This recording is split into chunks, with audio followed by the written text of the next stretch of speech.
In the musty silence of Ravenswood Public Library, children's books lined the shelves like sentinels. The fluorescent lights overhead cast an eerie glow on the rows of dusty tomes. It was a place where imagination and knowledge converged, but today it felt oppressive. Emily, a shy 6-year-old, wandered through the stacks with her mother, searching for a new book to read together. As they delved deeper into the library's labyrinthine corridors, Emily began to feel an unsettling sense of disconnection from the world outside these walls. The absence of Wi-Fi signal seemed to be suffocating her, like a physical presence that pressed against her skin. Her mother tried to reassure her with tales of adventure and bravery, but Emily couldn't shake off the feeling that something was watching them from the shadows. She felt an overwhelming urge to escape into the world beyond Ravenswood's walls, to explore the digital realm where information flowed freely like a river. The thought sent shivers down her spine as she clung tightly to her mother's hand.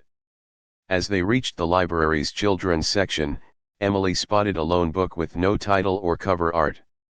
It sat on a shelf, waiting for someone to claim it, but there was something unsettling about its blankness.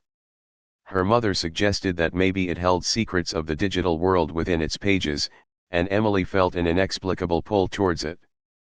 As she opened the book, the fluorescent lights above seemed to dim, as if acknowledging her presence in a realm beyond their own. And then, everything went dark. The silence was absolute, punctuated only by the soft whisper, "You will never leave." The library was always quiet and still. Rows of books lined the shelves, their leather-bound covers creaking softly as they seemed to whisper secrets to one another. But today, something felt off.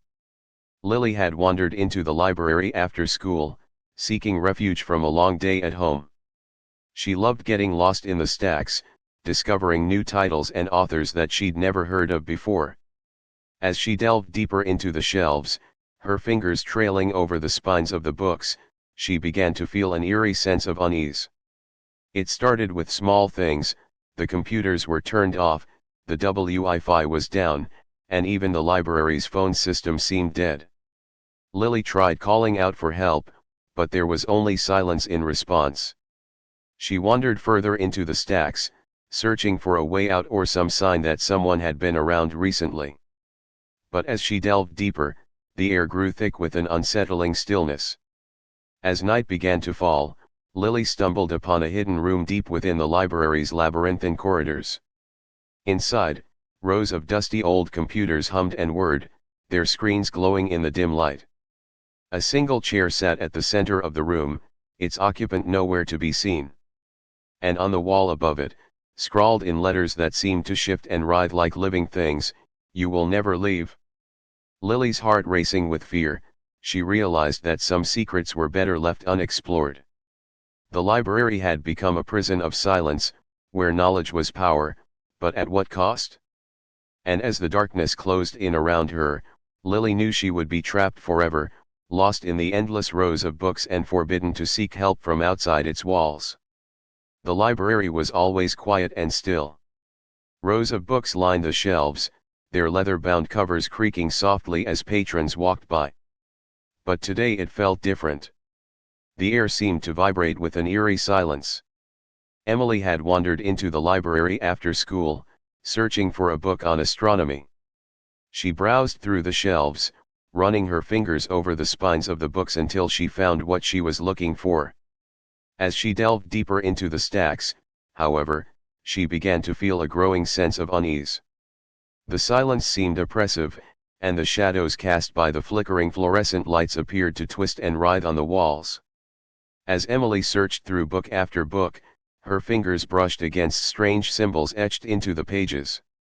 They looked like nothing she had ever seen before, a mix of ancient languages and hieroglyphs that made no sense to her. She felt a shiver run down her spine as she realized that these books were not just ordinary volumes on astronomy or science, they seemed to be waiting for something. Suddenly, the lights flickered and died, plunging Emily into darkness. The silence was absolute, broken only by the sound of her own ragged breathing. As she stood there, frozen in fear, a faint whisper began to echo through the library, "You should not have come here." It seemed to be coming from all around her, but whenever she turned to look for its source, there was no one there. The darkness closed in around Emily like a shroud, and when the lights flickered back on, she knew that something had changed forever. She stumbled out of the library, never looking back at the rows of books with their secrets waiting patiently within.